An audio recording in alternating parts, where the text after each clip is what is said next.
Everyone, आप सभी का स्वागत है मेरे इस चैनल पर। ठीक है, मेरा नाम है वर्षा और मैं अपने इस चैनल पर आपको इंग्लिश से रिलेटेड जितने भी टॉपिक हैं वो यहाँ एक एक करके मैं आपके साथ डिस्कस करूंगी। ठीक है, तो ये हमारा जो पहला टॉपिक है वो मैंने लिया है सेंटेंस।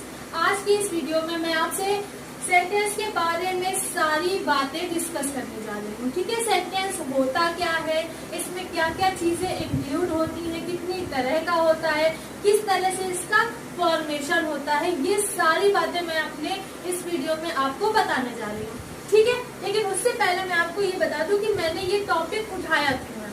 सबसे पहला टॉपिक मेरा क्या है, सेंटेंस। क्योंकि आप किसी भी बुक को देख लीजिए, उसमें आपको सबसे पहला टॉपिक मिलेगा सेंटेंस का। इसका रीजन क्या है? इसका रीजन ये है कि हमारी जो इंग्लिश है उसका जो बेस है वो है सेंटेंस। ठीक है, हम अपनी डेली यूज में जो बातें बोलते हैं, किसी से बातचीत होती है हमारी जो भी, तो वो हम सेंटेंस के थ्रू ही अपनी बातों को दूसरों के साथ एक्सप्रेस करते हैं। ठीक है, तो अगर आपसे बोला जाए कि सेंटेंस में क्या क्या चीजें आती हैं, तो हम जैसे नॉर्मल बातें किसी से कहते हैं तो क्या क्या बातें, जैसे हमने नॉर्मल बातें की तो सेंटेंस में वो असर्टिव हो गया। ठीक है, हमने किसी से रिक्वेस्ट की, किसी को ऑर्डर दिया, या हमने किसी को ब्लेसिंग की, किसी को कर्ज किया, तो ये सारी बातें हम एक सेंटेंस के थ्रू बोलते हैं। ठीक है, आप भी अपने दोस्तों में, अपने रिलेटिव्स में काफी तरह की सेंटेंसेस बोलते हैं, मतलब बातचीत तो होती है, तो वो सारी चीजें किसमें आएंगी, सेंटेंस में। ठीक है, तो इंग्लिश का जो बेस होता है वो क्या होता है, सेंटेंस। ठीक है, तो आज यहाँ पर आपके साथ मैं यही डिस्कस करने जा रही हूँ। ठीक है, तो चलिए हम अपना ये वीडियो स्टार्ट करें। A group of words that makes a complete sense is called a sentence. ठीक है, ये मैंने एक सेंटेंस की डेफिनेशन लिख के रखी है, इसके थ्रू मैं आपको इसको एक एक चीज एक्सप्लेन करूंगी। लिखा हुआ है a group of words that makes a complete sense. ठीक है, शब्दों का एक ऐसा समूह, ठीक है, शब्दों का एक ऐसा समूह that जो मेक्स अ कंप्लीट सेंस, जो आपको कोई मतलब बताता हो। यानी कि अगर हमने कोई सेंटेंस बोला, कोई बात बोली, तो सामने वाले को हमारी बात समझ में आनी चाहिए। ठीक है, इज कॉल्ड अ सेंटेंस। इसे ही हम सेंटेंस बोलते हैं, यानी शब्दों का एक ऐसा समूह जिसे प्रॉपर ऑर्डर में रखा गया हो। ठीक है, इसे ही हम क्या बोलेंगे, सेंटेंस बोलते हैं। ठीक है, तो अब ये देखें कि सेंटेंस का फॉर्मेशन कैसे होता है, इसमें क्या क्या चीजें इंक्लूड होती हैं। ठीक है, अब सेंटेंस का फॉर्मेशन होगा कैसे, देखिए। अगर मैं बात करूं लेटर्स की, तो आपको पता है ए, बी, ठीक, सी, डी, ई, ये सारी चीजें हमारी क्या होती है, लेटर होती है। ठीक है, ये सारी चीजें क्या है, लेटर्स। अब जब हमने इनको ज्वाइन किया, इनको ऐड किया, जैसे कि मैंने एक वर्ड लिया आई, सी, ई। ठीक है, आई एक लेटर हो गया, सी और ई, इन लेटर्स को जब ज्वाइन किया गया तो ये एक बन गया वर्ड। ओके, ये क्या बन गया, वर्ड बन गया। अब इसी तरह जब हमने लेटर्स को ज्वाइन करके वर्ड बनाया, अब जब कई वर्ड्स को ज्वाइन करेंगे, जोड़ेंगे एक साथ, तो वो क्या बन जाएगा, सेंटेंस। किस तरह देखते हैं, जैसे मैंने बोला he is going to Kanpur. ठीक है, he is going to Kanpur. अब आप इस सेंटेंस में देखिए, अगर मैंने बोला he is going to Kanpur, तो मैंने जिससे भी ये बात बोली उसको मेरी बात समझ में आ जाएगी। क्यों? इसलिए क्योंकि इसे प्रॉपर ऑर्डर में रखा गया है। ठीक है, एक वर्ड है ही, एक वर्ड है इज, एक वर्ड है गोइंग टू कानपुर। ये सारे डिफरेंट वर्ड्स जोड़कर रखा एक प्रॉपर ऑर्डर में। ठीक है, मैंने ही पहले रखा, फिर इज रखा, फिर गोइंग टू कानपुर। तो ये सारे वर्ड्स मिलकर एक सेंस बनाते हैं। इसका क्या मतलब है कि वह कानपुर जा रहा है। ठीक है, तो जब मेरी बात समझ में आ गई किसी को, इसका क्या मतलब है कि सेंटेंस को प्रॉपर ऑर्डर में रखा गया है, इसीलिए तो उसका सेंस बना। अगर मैंने रखा होता, गोइंग पहले रख दिया होता, ठीक है, इज कानपुर टू और ही, तो क्या ये भी तो ग्रुप है वर्ड्स का। Going, he, Kanpur to, is Kanpur to he, ये सारे ही तो ग्रुप है वर्ड्स के।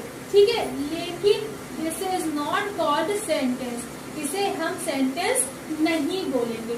क्यों नहीं बोलेंगे? इसलिए क्योंकि ये प्रॉपर ऑर्डर में नहीं रखा है। शब्दों को हमें प्रॉपर ऑर्डर में ही रखना है। ठीक है, तभी वो क्या बनेगा? सेंटेंस।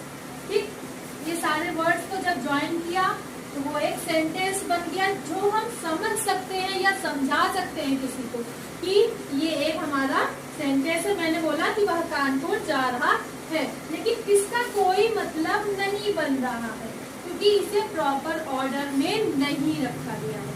ठीक है, इसलिए ये हमारा सेंटेंस है और ये सेंटेंस नहीं है, ये केवल ग्रुप ऑफ वर्ड्स है, शब्दों का समूह है, लेकिन सेंटेंस नहीं है। इतनी बात आपको समझ में आई कि हमने सारे लेटर्स को मिलाकर वर्ड बनाया और वर्ड्स को मिलाकर एक सेंटेंस बनाया। ठीक है, अब फॉर्मेशन होता कैसे है, एक सेंटेंस में क्या क्या चीजें इंक्लूड होती हैं, तो वो भी हम आपको यहाँ पर समझाते हैं।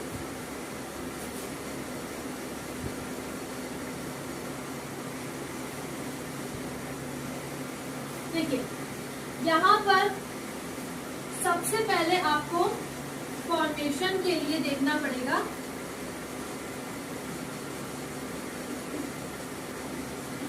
सबसे पहले हमारे पास होना चाहिए सब्जेक्ट। ठीक है, सब्जेक्ट होना चाहिए, सब्जेक्ट के बाद होनी चाहिए वर्ब, सब्जेक्ट के बाद क्या होनी चाहिए? वर्ब होनी चाहिए।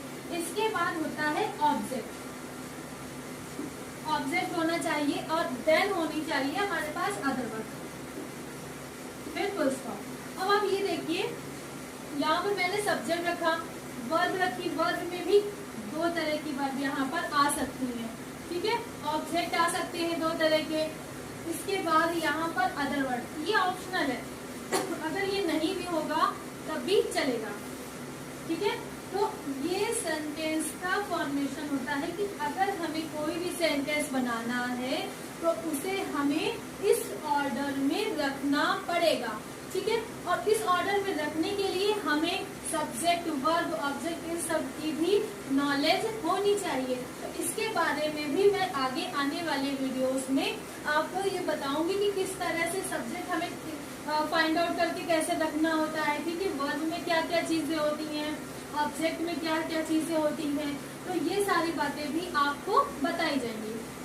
लेकिन अभी यहाँ पर मैं आपको ये बता दूं कि सेंटेंस के फॉर्मेशन के लिए हमें इसको फॉलो करना होता है।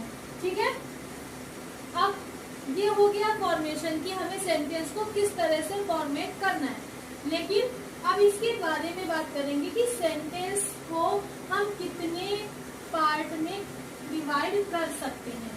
ठीक है, सेंटेंस को हम कितने पार्ट में डिवाइड कर सकते हैं। तो अगर नॉर्मली बात करी जाए सेंटेंस के कितने पार्ट होते हैं, तो सेंटेंस के दो पार्ट होते हैं। ठीक है, सेंटेंस के कितने पार्ट होंगे? Parts of sentence.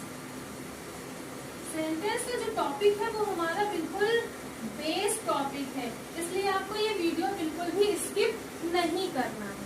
ठीक है, और अगर आपने अभी तक इंग्लिश की प्रिपरेशन नहीं की है तो कोई बात नहीं, अब आप आज से स्टार्ट कर दीजिए। और आपको इस चैनल से जुड़े रहने के लिए आपको हमारे चैनल को फॉलो करना पड़ेगा। ठीक है, और इससे रिलेटेड आपको जितने भी टॉपिक है वो एक एक करके आपको यहाँ पर क्लियर करवाए जाएंगे। ठीक है, तो तो चलिए हम इसके बारे में बात करते हैं, पार्ट्स ऑफ सेंटेंस, कि सेंटेंस के कितने पार्ट होते हैं। तो सेंटेंस के होते हैं 2 पार्ट, एक हो गया हमारा सब्जेक्ट, ठीक है, और दूसरा हो गया प्रेडिकेट, सब्जेक्ट एंड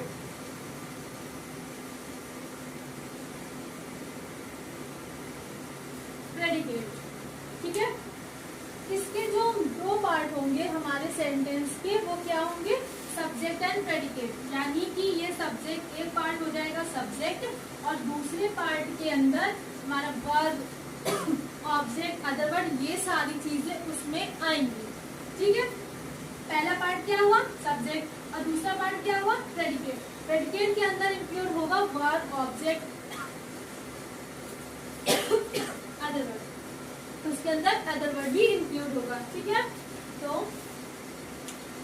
क्या हुआ, सब्जेक्ट एंड प्रेडिकेट। अब हम इसे किस तरह से क्लासिफाई करेंगे, तो ये देख लेते हैं।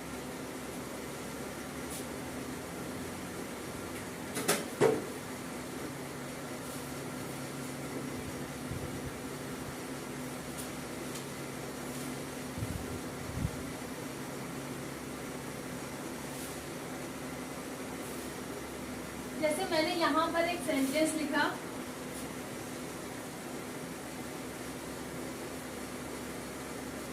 माई फ्रेंड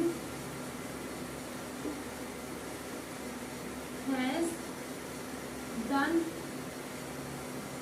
हर वर्क, ठीक है।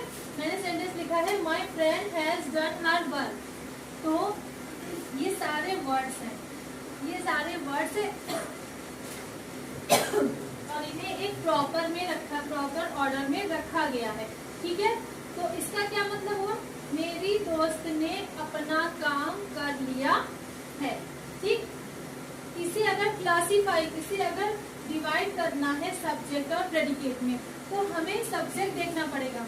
तो काम कौन कर रहा है, काम कौन कर रहा है, माई फ्रेंड, ठीक है। तो जो पर्सन सेंटेंस में काम कर रहा हो या जिसके बारे में सेंटेंस में बताया जा रहा हो, ठीक है, तो वही हमारा सब्जेक्ट होता है। माई फ्रेंड जो है वो क्या हो जाएगा, सब्जेक्ट हो जाएगा, ठीक है। और इसके बाद जितना पोर्शन बचा हुआ है वो किस में आ जाएगा, प्रेडिकेट में, वो सारा प्रेडिकेट में आ जाएगा, ठीक है। इस तरह से आपको सेंटेंस को सब्जेक्ट और प्रेडिकेट में क्लासिफाई करना है, ठीक है। ये तो हो गया हमारा सब्जेक्ट और प्रेडिकेट कि किस तरह से हम क्लासिफाई करते हैं। सेंटेंस का जो सब्जेक्ट होगा वो अलग हो जाएगा, और सब्जेक्ट के बाद जितना रिमेनिंग पार्ट है वो क्या हो जाएगा, प्रेडिकेट हो जाएगा, ठीक है। तो आज का हमारा जो वीडियो था वो सेंटेंस का जो बेस था, ठीक है, सेंटेंस का इंट्रोडक्शन की सेंटेंस क्या होता है और इसका क्लासिफिकेशन क्या होता है, इसे कितने पार्ट में डिवाइड करते हैं और इसका फॉर्मेशन कैसे होता है, ठीक है। इतनी बातें आज के इस वीडियो में बताई गई थी। अब इसके आगे का जो भी है इससे रिलेटेड कि इसके कितने काइंड्स होते हैं, ठीक है, या उसको किस तरह से हम क्लासिफाई करेंगे, तो ये सारी बातें आपको नेक्स्ट वीडियो में मैं आपको बताऊंगी। इस वीडियो को देखने के लिए बहुत बहुत थैंक यू। और अगर अभी तक आपने मेरा चैनल सब्सक्राइब नहीं किया है तो please go and subscribe my channel, जिससे आपको इंग्लिश से रिलेटेड जितने भी टॉपिक हैं वो यहाँ पर इजी वे में क्लियर करवाए जा सके, ठीक है। आपको यहाँ पर चीजें जो समझाई जाएंगी वो किस तरह से बताई जाएंगी, टॉपिक बाय टॉपिक, वो भी इजी वे में, ठीक है। ना बहुत भागना है बहुत जल्दी, ना बहुत धीमे चलना, आपको एक नॉर्मल स्पीड में एक एक बातें समझाई जाएंगी ताकि आप इंग्लिश के साथ फ्रेंडली हो सके, ठीक है। इंग्लिश से डरे नहीं, क्योंकि बहुत से स्टूडेंट्स होते हैं जिन्हें इंग्लिश से डर लगता है कि अरे इंग्लिश हमें नहीं आएगी, लेकिन अगर आप चीजों को नॉर्मल पेशेंस रख कर पढ़ेंगे, समझेंगे, तो वो आपको जरूर आएगी, ठीक है। तो आज की वीडियो के लिए thank you very much, tata, bye bye.